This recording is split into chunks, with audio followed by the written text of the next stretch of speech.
नमस्कार साथियों, हिंदी साहित्य चिंतन में आपका स्वागत है। आज हम पढ़ेंगे क्रिया।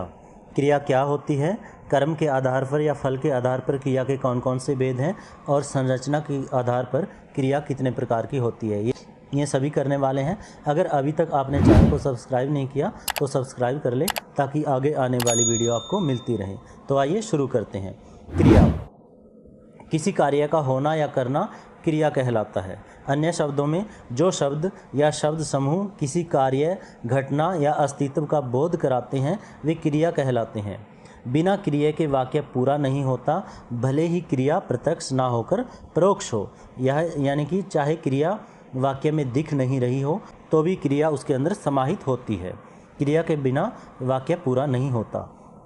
आगे है धातु। क्रिया के मूल रूप को धातु कहते हैं। धातुओं में प्रत्यय लगाकर ही क्रिया बनती है।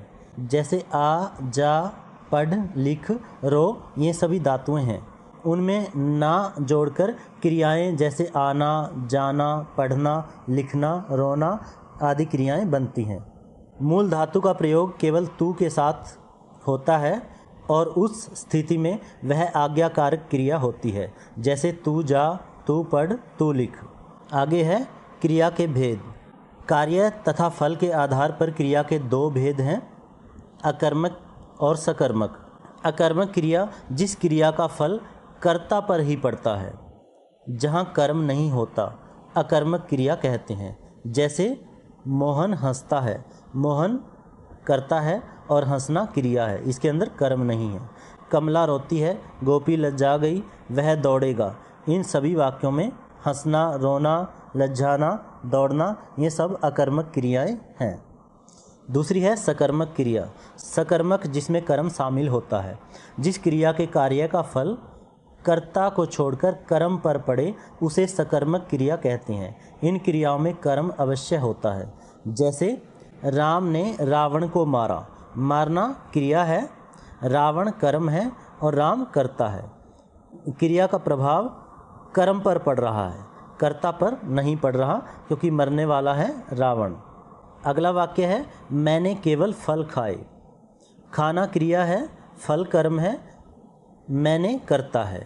क्रिया का प्रभाव कर्म पर पड़ रहा है।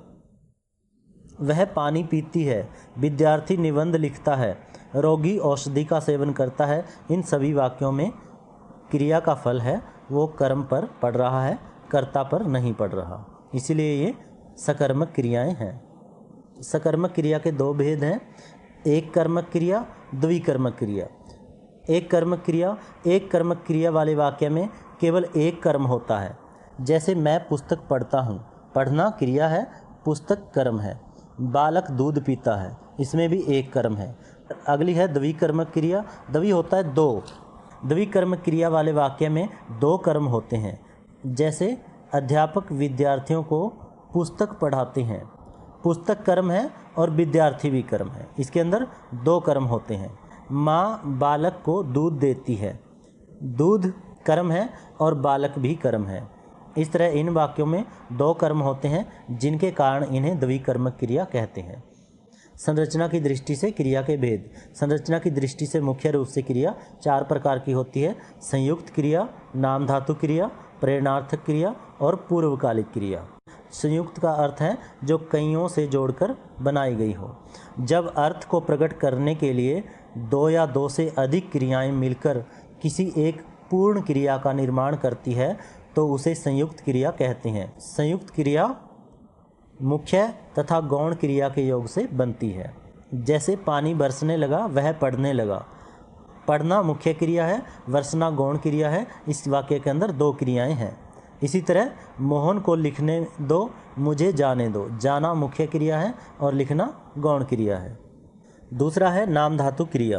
क्रियाएं अधिकतर धातुओं में प्रत्यय जोड़कर बनाई जाती हैं। प्रत्यय वे होते हैं जो धातुओं के अंत में लगकर नए शब्दों का निर्माण करते हैं। आवश्यकता पड़ने पर अन्य शब्दों, विशेषतः संज्ञा और विशेषण के आधार पर भी क्रियाएं बनाई जाती हैं। संज्ञा और विशेषण के आधार पर बनी धातु को नाम धातु कहते हैं। जो धातुएं संज्ञा और विशेषण के आधार पर बनी हुई हैं उन्हें नाम धातु कहते हैं तथा नाम धातु से बनी क्रिया को नाम धातु क्रिया कहते हैं। जैसे शर्म संज्ञा है, इसके अंदर प्रत्यय जोड़ दिया आ और नाम धातु बनी शर्मा, और शर्मा में ना जोड़कर शर्माना क्रिया बनी, नाम धातु क्रिया शर्माना। इसी तरह से ठग, ठग में आ प्रत्यय जोड़ दिया ठगा, और ठगा में ना प्रत्यय लगाने पर नाम धातु क्रिया बनी ठगाना। इसी तरह ये संज्ञा से है, जैसे लाज, लाज में आ जोड़ दिया लज्जा और फिर नाम धातु क्रिया बनी लज्जाना। इसी तरह विशेषण से भी बनती है, जैसे विशेषण है गरम, आ प्रत्यय जोड़ दिया गर्मा, और गरम में ना प्रत्यय जोड़कर नाम धातु क्रिया बनी गरमाना। तीसरा है प्रेरणार्थक क्रिया, जिस क्रिया से यह पता चले कि कर्ता स्वयं कार्य ना करके किसी दूसरे को उस कार्य के लिए प्रेरणा दे रहा है, उसे प्रेरणार्थक क्रिया कहते हैं। यानी कि यहाँ पे कर्ता है वो स्वयं कार्य नहीं करता, बल्कि किसी और से कार्य करवाता है, उसको कार्य के लिए प्रेरित करता है और उससे कार्य करवाता है, उसे प्रेरणार्थक क्रिया कहते हैं। जैसे सेठ मुनीम से पत्र लिखवाता है, यहाँ लिखवाता प्रेरणार्थक क्रिया है। सेठ स्वयं पत्र नहीं लिख रहा, बल्कि वह मुनीम को उसे लिखने के लिए प्रेरित कर रहा है और मुनीम से लिखवाता है, इसीलिए लिखवाता प्रेरणार्थक क्रिया है। प्रेरणार्थक क्रियाएं अकर्मक और सकर्मक दोनों प्रकार की क्रियाओं से बनती हैं। प्रायः सभी अकर्मक क्रियाएं प्रेरणार्थक क्रिया बनने पर सकर्मक हो जाती हैं। जो अकर्मक क्रिया होती हैं, जब वो प्रेरणार्थक क्रिया बन जाती है तो वो सकर्मक बन जाती है। जैसे पहले अकर्मक क्रिया कृष्ण सोता है, जब इसको हम प्रेरणार्थक क्रिया बनाएंगे तो ये सकर्मक बन जाएगी। जैसे यशोदा कृष्ण को सुलाती है, यशोदा स्वयं सो नहीं रही बल्कि वो कृष्ण को सुला रही है, तो यहाँ पे प्रेरणार्थक क्रिया है और वो सकर्मक बन गई है। चौथी है पूर्वकालिक क्रिया। किसी क्रिया में पहले यदि कोई अन्य क्रिया आए तो वह पूर्वकालिक क्रिया कहलाती है।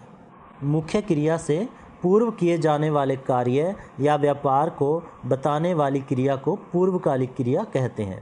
पूर्वकालिक क्रिया धातु में कर या करके जोड़कर बनाई जाती है। जैसे वह खाना खाकर सो गया, बेटा निबंध लिखकर आराम करना। पहले वाक्य में यहाँ सोना मुख्य क्रिया है और खाकर पूर्वकालिक क्रिया है। इसी तरह दूसरे वाक्य में आराम करना मुख्य क्रिया है और लिखकर पूर्वकालिक क्रिया है। इस तरह से यह विषय पूरा हो जाता है। वीडियो आपको कैसी लगी कमेंट में ज़रूर लिखिएगा और चैनल को सब्सक्राइब ज़रूर कीजिएगा। धन्यवाद।